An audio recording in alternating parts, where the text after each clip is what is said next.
At 0847 hours on December 27, 1941, Lieutenant Colonel John Malcolm Thorpe Fleming Churchill stood on the ramp of a landing craft approaching Måløy Island, Norway, gripping his bagpipes, while German machine gun fire tore through the morning air around him. 35 years old, second in command of No. 3 Commando, armed with a Scottish broadsword, a longbow with arrows, and the absolute conviction that proper warfare required both weapons and music. The Germans had fortified Måløy with coastal artillery, anti-aircraft positions, and a garrison hardened by combat experience. Churchill had trained for this moment through months of brutal preparation. 570 British commandos were about to execute Operation Archery, the first tri-service combined operation of the war. The mission was to destroy fish oil production facilities that Germany was using to manufacture explosives, capture prisoners, and force Hitler to divert troops to Norway. But first, Churchill needed to get his men ashore. The landing craft pitched in the cold Norwegian waters. Behind Churchill, 105 men from Troops 5 and 6 crouched below the gunwales, loaded with weapons and demolition charges. They had rehearsed this landing 30 times every morning for months, sprinting from landing craft to cover in 10 seconds, flat with full equipment. But this was not training. This was Norway. This was December. This was war. The German garrison on Måløy had been singing Christmas carols 3 hours earlier, when one alert German soldier spotted the British flotilla entering the fjord. He called it in. His superiors told him it was probably German ships.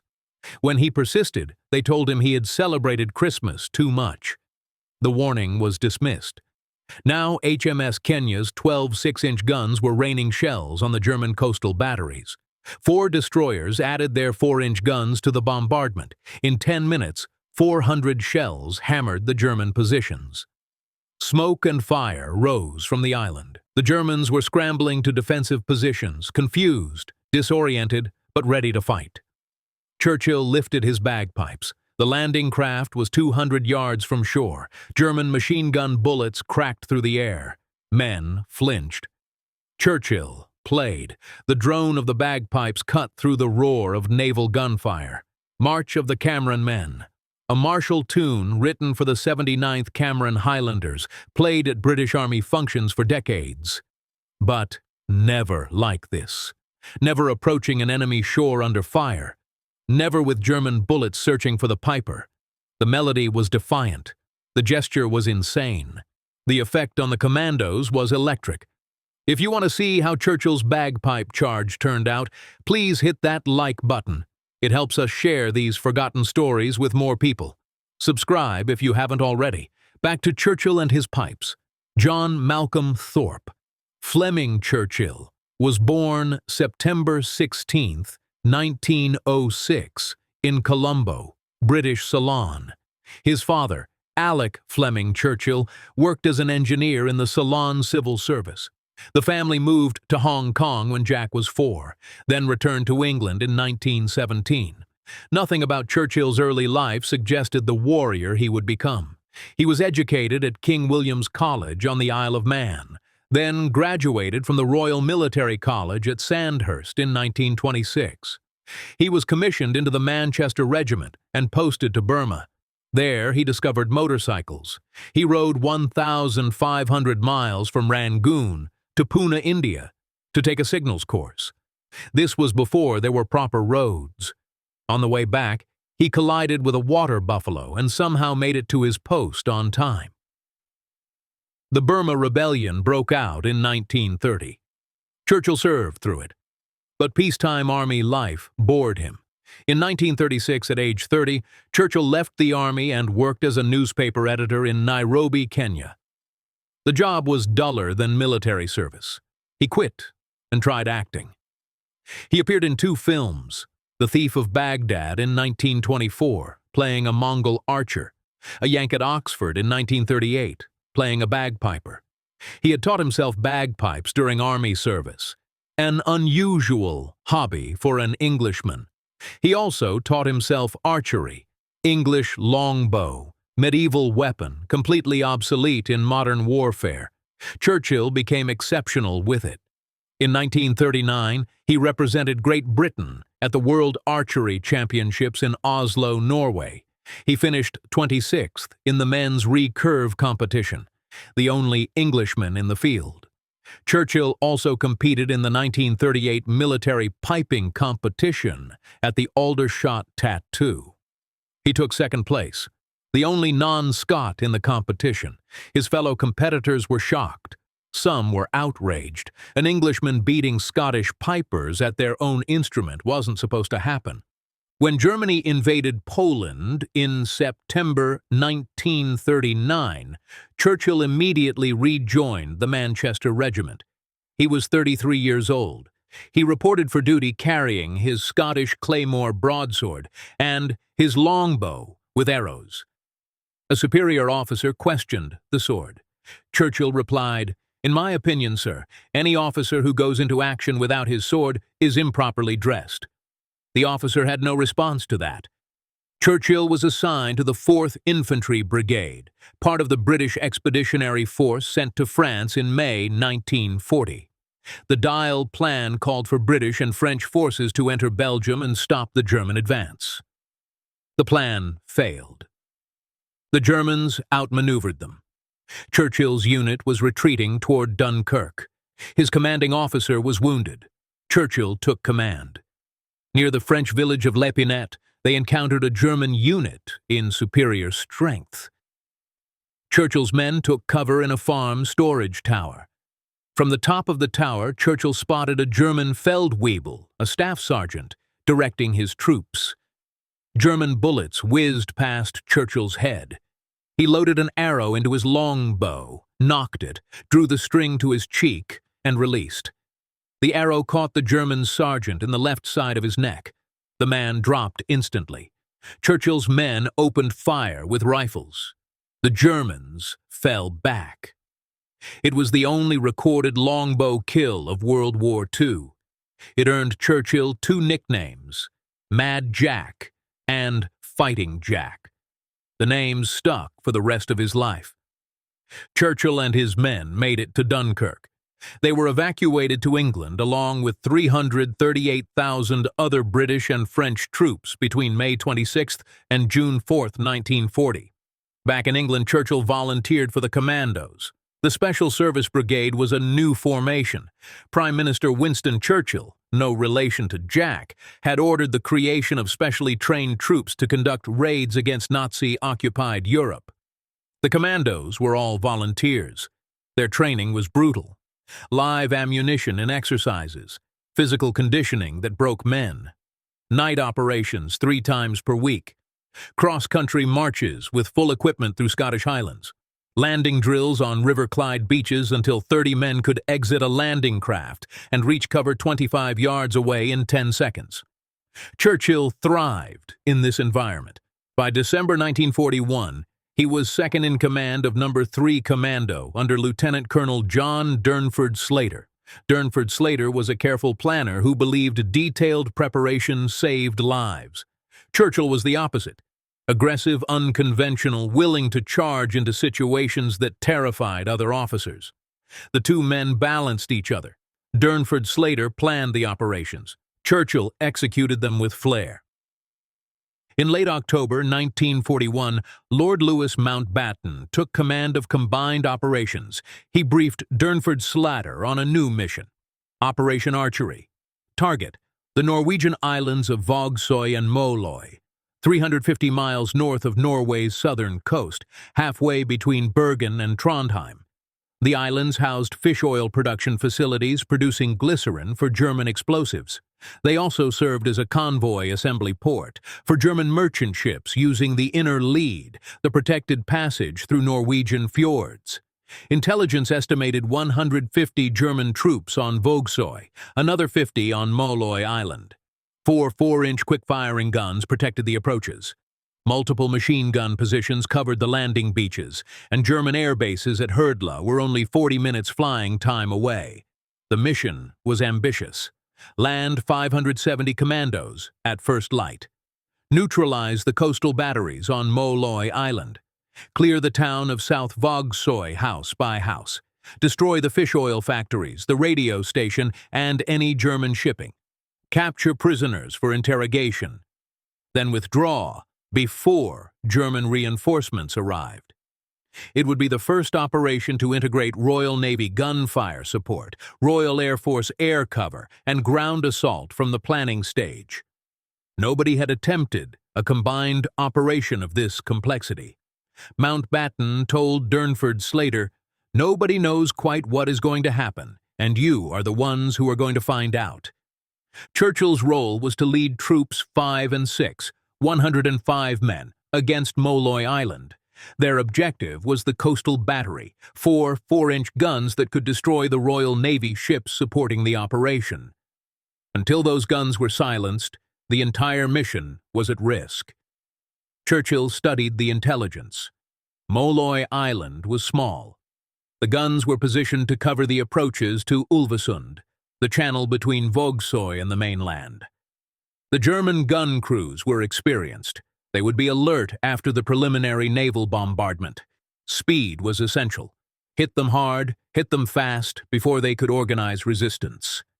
Churchill decided he would lead from the front, literally, on the ramp of the landing craft, playing his bagpipes. Some officers thought he was mad. His men thought he was magnificent. The force sailed from Scapa Flow on Christmas Eve, 1941. Heavy seas. Men were seasick. They reached their departure point on December 26th, Boxing Day. That same day, a diversionary force, No. 12 Commando, landed in the Lofoten Islands 200 miles north. They destroyed German installations and captured 29 prisoners without casualties. The diversion worked. German command was looking the wrong direction. Churchill's force sailed through the night. Navigation was critical. The Norwegian coastline was treacherous, hidden rocks, narrow channels, darkness. But HMS Kenya's captain threaded the flotilla through perfectly. They arrived off Vågsøy exactly on schedule. December 27th, 0830 hours. The winter sun had not yet risen. The sky was clear, spotted with stars. The temperature was below freezing. The sea was calm. Perfect landing conditions, except for the Germans who were about to ruin their morning. At 0847 hours, HMS Kenya opened fire. 12 6-inch guns. Target, Måløy Island. The shells screamed overhead and exploded on the island. The German gunners scrambled to their positions. HMS Onslow, HMS Oribe, HMS Offa, and HMS Chiddingfold added their 4-inch guns. 400 shells in 10 minutes. The island disappeared in smoke and fire. Royal Air Force Hampton bombers dropped smoke bombs over the landing beaches to cover the assault. More bombers attacked the German airfield at Herdla to prevent Luftwaffe intervention. Everything was going according to plan. Then a Hampton bomber took anti-aircraft fire from the armed trawler Phone, anchored near Vågsøy. The bomber was hit, reeling. One of its phosphorus bombs fell away and struck a landing craft full of British commandos. Phosphorus burns at 5,000 degrees Fahrenheit. It cannot be extinguished with water. The men in that landing craft were incinerated or badly burned in seconds. Nearly half the troop was killed or wounded. The surviving commandos pushed the burning craft into the water and redistributed the remaining men into other boats. This was the cost of combined operations. Friendly fire. Accidents. The Germans had not fired a shot yet, and British casualties were already mounting.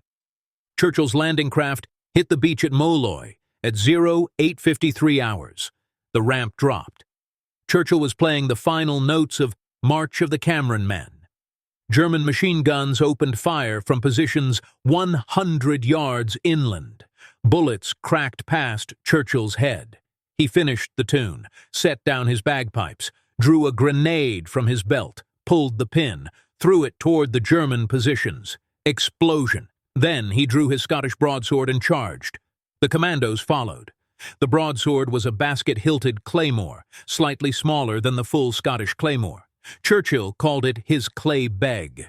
The blade was 32 inches long, single-edged. designed for slashing and thrusting, completely obsolete against machine guns, completely terrifying when wielded by a 6-foot officer charging out of smoke with bagpipes still echoing and a grenade explosion fresh in your ears. The Germans on Måløy were experienced soldiers.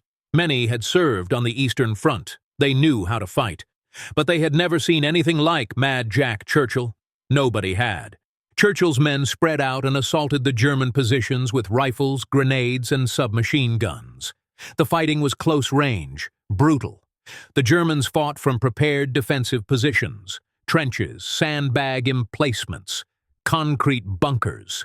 But the commandos had trained for this. They moved in pairs, one man firing, one man advancing, grenades into bunkers, Bangalore torpedoes against wire obstacles. Within 15 minutes, the German resistance on Måløy collapsed. The coastal battery was destroyed. Some guns had been hit by naval shells, others were captured intact. Churchill's troops secured the island with minimal casualties. They captured prisoners. They destroyed the anti-aircraft position. They held the high ground overlooking Ulvesund. Phase 1 complete. Now Churchill needed to support the main assault on South WWII. Across the channel, Durnford Slater and 200 commandos from Troops 1, 2, 3, and 4 were fighting house to house through the town. The Germans there were putting up fierce resistance. The town of South WWII stretched along the shore for half a mile. Stone buildings, narrow streets, fish oil factories belching smoke. The Germans had fortified several buildings as strongpoints. The Ulvesund Hotel was the key position, a large stone building commanding the center of town. German soldiers held the hotel with machine guns covering every approach. Captain Algy Forrester led the first assault. He reached the entrance with a cocked grenade in his hand. A German shot him. Forrester fell onto the grenade. It exploded. He was killed instantly. Captain Martin Linge, a Norwegian commando, led the second assault. Linge was 47 years old.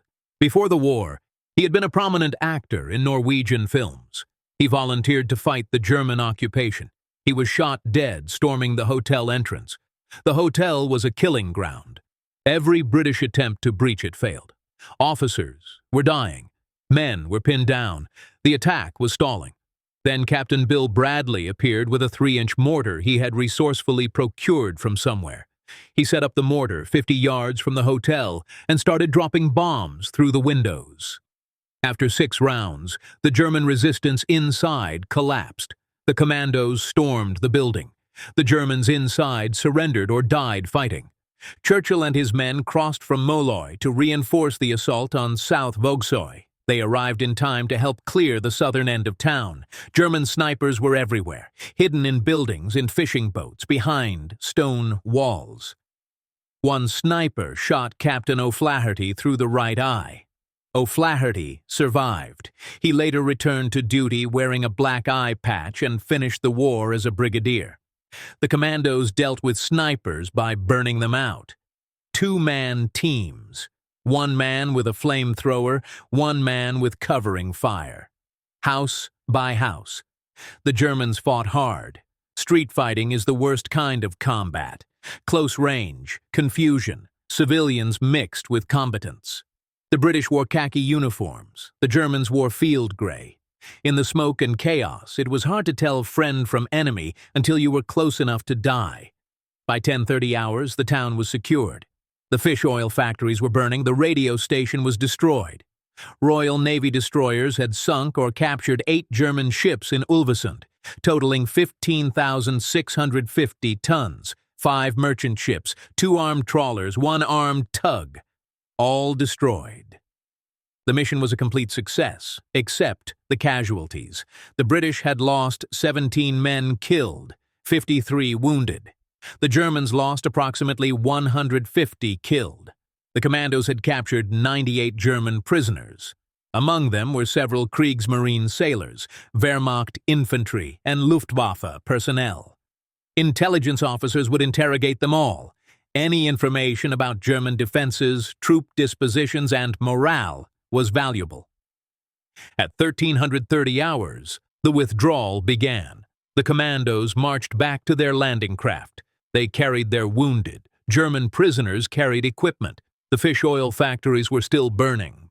Black smoke rising hundreds of feet into the clear Norwegian sky. The destruction was visible for miles. Churchill was the last officer to leave Måløy. He walked down the beach carrying his bagpipes and his broadsword. A Navy corpsman checked him for wounds. Minor cuts, bruises, no serious injuries. Someone asked him how it felt to charge into battle playing bagpipes. Churchill said it was proper. An officer should lead from the front with music and steel. Otherwise, what was the point of being an officer? The flotilla sailed back to Scotland. They arrived on December 28th. Mission accomplished. But the impact of Operation Archery extended far beyond the immediate tactical success. Hitler was furious when he learned of the raid. A British force had landed on Norwegian soil, destroyed German installations, killed German soldiers, captured prisoners, and withdrawn successfully. This was unacceptable. Hitler immediately ordered a massive reinforcement of Norway. He diverted 30,000 troops to garrison duty, troops that were desperately needed in Russia, North Africa, and Western Europe. Churchill's raid, combined with similar operations throughout 1941 and 1942, convinced Hitler that Norway was vulnerable to Allied invasion. He ordered the construction of Festung Norwegen, Fortress Norway. Eventually, 350,000 German troops were tied down in Norway, defending against an invasion that never came.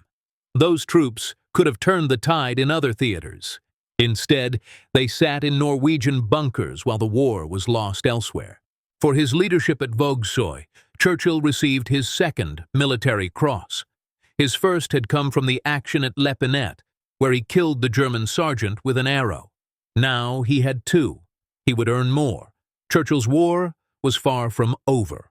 In July 1943, he was commanding officer of No. 2 Commando during the Allied invasion of Sicily. He led his men ashore at Catania with his broadsword slung at his waist, his longbow and arrows around his neck, and his bagpipes under his arm. The Italian and German defenders had never seen anything like him. After Sicily came the Salerno landings in September 1943. Churchill's commandos were tasked with preventing German artillery from firing on the western half of the Bay of Salerno. For 5 days, Churchill's men fought German counterattacks. They defended a critical rail and road hub at Vietri until American reinforcements arrived. Churchill personally directed the final counterattack that broke the German assault. During the fighting at Salerno, Churchill planned a night attack on the town of Piegoleti. The terrain was steep terraces covered with vines and rocky ground, difficult terrain in daylight, nearly impossible at night. Churchill decided to attack with nearly all of his commando, broken into 6 parallel columns. Each column would support the others. To prevent the columns from drifting apart or firing on each other in the darkness, Churchill ordered them to shout, "Commando," every 5 minutes. For the German defenders, the effect was psychological warfare. They heard British voices shouting from multiple directions in the darkness. They could not determine the size of the attacking force. The confusion was paralyzing. Churchill and Corporal Ruffle slipped ahead of the main force. They infiltrated Piegoleti before the main assault. Churchill used the darkness and the glowing tips of German cigarettes to locate enemy positions. He and Ruffle found an 81mm mortar crew, 4 German soldiers. Churchill appeared out of the darkness with his broadsword drawn. He took one sentry at sword point and used the man's own weapon to force the others to surrender. Churchill left the mortar crew with Ruffle. Then he took one German prisoner and used him as a shield to approach the next position. More Germans. More surrenders at sword point. Churchill moved from position to position. Each time, he used captured Germans to convince the next group to surrender. The Germans were already demoralized by the shouting in the darkness. When a British officer appeared with a sword and a captured comrade, they surrendered without resistance. By the time Churchill and Ruffle returned to the main force, they had captured 42 German prisoners, including a complete mortar squad with their weapon, ammunition, and equipment. Churchill made the prisoners carry everything back to British lines. Their weapons, their mortar, their wounded on a cart. "I always bring my prisoners back with their weapons," Churchill explained. "It weighs them down. I just took their rifle bolts out and put them in a sack, which one of the prisoners carried. They also carried the mortar and all the bombs they could carry, and also pulled a farm cart with 5 wounded in it. I maintain that as long as you tell a German loudly and clearly what to do, if you do it calmly and confidently, he will obey." Churchill received the Distinguished Service Order for his actions at Piegoleti. He also lost his broadsword during the confused hand-to-hand fighting in the town. The next day, he walked back into Piegoleti, still held by German forces, and retrieved his sword. No one shot him. The Germans were too stunned by his audacity. Churchill's luck finally ran out in May 1944. He was leading a raid on the German-held island of Bra in Yugoslavia. The operation was coordinated with Josip Broz Tito's Yugoslav partisans. Churchill organized a force of 1,500 partisans, 43 Commando, and 1 troop from 40 Commando. The landing was unopposed, but when the partisans saw the German gun emplacements, they decided to defer the attack until the following day. Churchill signaled the remaining commandos to attack with his bagpipes. After being strafed by an RAF Spitfire by mistake, Churchill withdrew for the night. The next morning he led the attack up Hill 622. Only Churchill and 6 others reached the summit. A German mortar shell exploded. Everyone but Churchill was killed or wounded. Churchill was knocked unconscious by a grenade. He was captured. He had been playing "Will Ye No Come Back Again" on his pipes when the Germans overwhelmed him. Hitler's commando order was in effect. All captured commandos were to be executed immediately. Churchill and his men should have been shot, but a Wehrmacht captain named Schöner refused to obey the order. "You are a soldier," Schöner told Churchill. "As I am. I refuse to allow these civilian butchers to deal with you. I shall say nothing of having received this order." Schöner's decency saved Churchill's life. The Germans thought Churchill was related to Prime Minister Winston Churchill. They flew him to Berlin for interrogation. When they discovered he was not related, they transferred him to Sachsenhausen concentration camp for prominent prisoners. Churchill was held with Austrian officers who had been involved in the July 20th plot to assassinate Hitler. In September 1944, Churchill and an RAF officer escaped by crawling under the prison wire through an abandoned drain. They walked toward the Baltic coast. They were recaptured near Rostock and sent back to prison. In April 1945, Churchill was transferred with 140 other prominent prisoners to a camp in Tyrol, Austria. The camp was guarded by SS troops. A delegation of prisoners told German army officers they feared execution. A German army unit commanded by Captain Wiechert von Alvensleben moved in to protect the prisoners. The SS guards left. The prisoners were freed. Churchill walked through the Brenner Pass into Italy. He encountered an American armored unit. They gave him a ride. He was safe. The war in Europe ended May 8, 1945. Churchill was furious. He wanted to keep fighting. He was assigned to Burma to fight the Japanese. By the time he reached India, Japan had surrendered. Churchill reportedly said, "If it wasn't for those damn Yanks, we could have kept the war going another 10 years." Churchill remained in the British Army after the war. He served in Palestine during the British Mandate. He became an instructor at an airborne school, teaching paratroopers to fight with swords. He served in Australia. He retired in 1959 with the rank of lieutenant colonel. His decorations included the Distinguished Service Order with bar, the Military Cross with bar. He had fought in 3 continents. He had been captured twice and escaped twice. He had led men in combat for 5 years. He had never once entered battle without his sword, his bagpipes, and his absolute conviction that an officer should lead from the front with style. After retirement, Churchill lived quietly. He enjoyed sailing coal-fired ships on the Thames between Richmond and Oxford. He built radio-controlled model warships. He rarely spoke about the war, unless someone asked. When they did, he downplayed his actions. He said he had simply done his duty. Any officer would have done the same. Most officers disagreed. Most officers did not charge into battle playing bagpipes and wielding swords. Churchill married Rosamond Margaret Denny on March 8, 1941, just months before Operation Archery. They had 2 sons, Malcolm John Leslie Churchill, born November 11, 1942. Rodney Alastair Gladstone. Churchill, born July 4, 1947. Churchill's wife and sons supported him through his military career and his retirement. They kept his eccentricities grounded in reality. In March 2014, the Royal Norwegian Explorers Club published a book naming Churchill as one of the finest explorers and adventurers of all time. Norway had not forgotten the man who played bagpipes while liberating Måløy. John Malcolm Thorpe. Fleming Churchill died March 8, 1996, in Surrey, England. He was 89 years old. He was buried with full military honors. His bagpipes, his broadsword, and his longbow were displayed at his funeral. Generations of soldiers attended, British commandos, Norwegian veterans of the resistance, men who had served under Churchill in Italy, Yugoslavia, and Palestine. They came to honor a man who proved that warfare could be conducted with courage, style, and an absolute refusal to be ordinary. Operation Archery demonstrated that combined operations could work. Royal Navy, Royal Air Force, and British Army working together from the planning stage. The raid forced Germany to divert massive resources to defend Norway.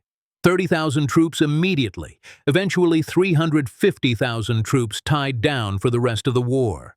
Troops that could have fought in Russia, North Africa, Italy, France. Instead, they sat in Norwegian bunkers defending against an invasion that never came. The strategic impact was enormous, but the symbolic impact was greater. A British officer charged ashore playing bagpipes. He threw a grenade, drew a sword, and led his men into battle. The image spread through the Allied forces. Morale soared. If the British could do this, if Mad Jack Churchill could do this, then Germany could be beaten. Style mattered. Audacity mattered. Leading from the front with music and steel mattered. Churchill understood this instinctively. War was not just about killing the enemy. War was about breaking the enemy's will to fight. And nothing broke morale like facing an enemy who charged at you playing bagpipes. The commandos who served with Churchill remembered him as fearless, brilliant, and completely insane. He demanded absolute performance from his men. He never asked them to do anything he would not do himself. He led every assault. He was always the first man off the landing craft, the first man into the enemy position, the last man to withdraw. His men followed him because he never let them down. The German soldiers who faced Churchill remembered him as a nightmare, an officer with a sword appearing out of smoke, bagpipes echoing across battlefields, arrows fired from longbows in the age of machine guns. It violated every rule of modern warfare.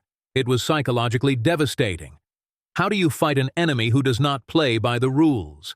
The Norwegians who witnessed Operation Archery remembered Churchill as a liberator. For 20 months, Norway had been under German occupation. The raid on WWII proved that liberation was possible.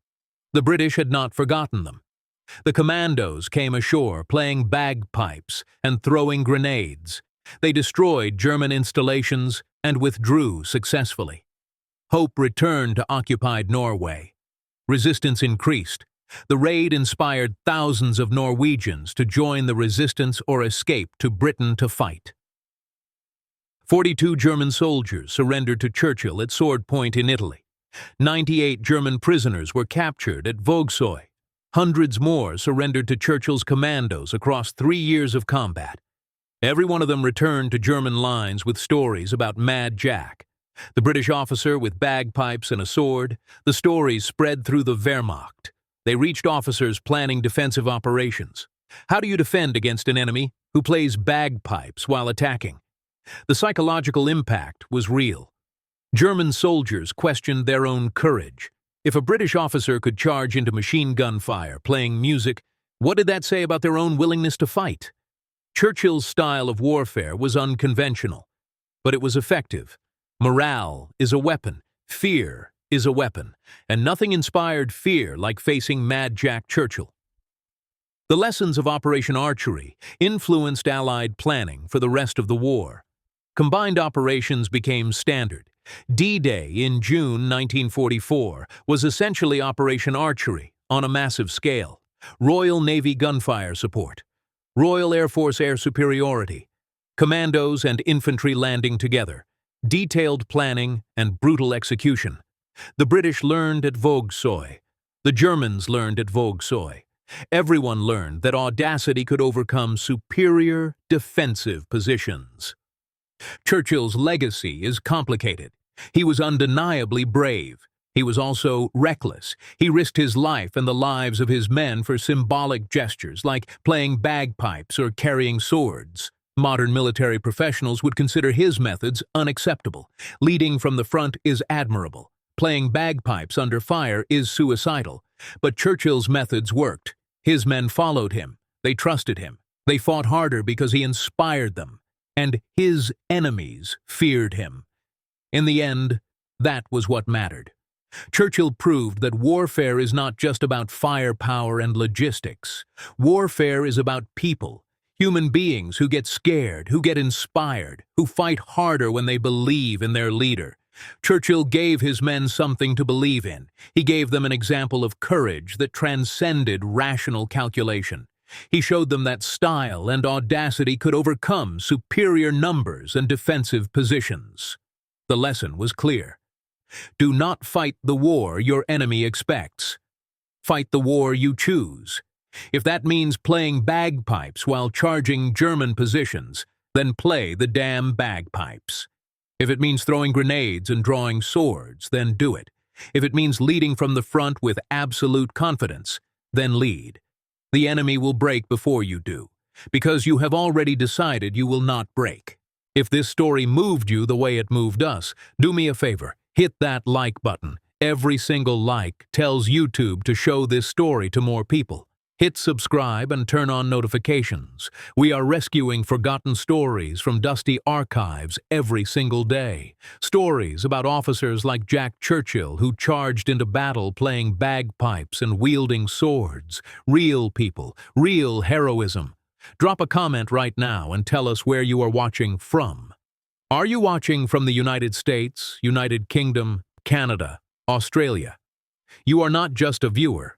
You are part of keeping these memories alive. Tell us your location. Tell us if someone in your family served.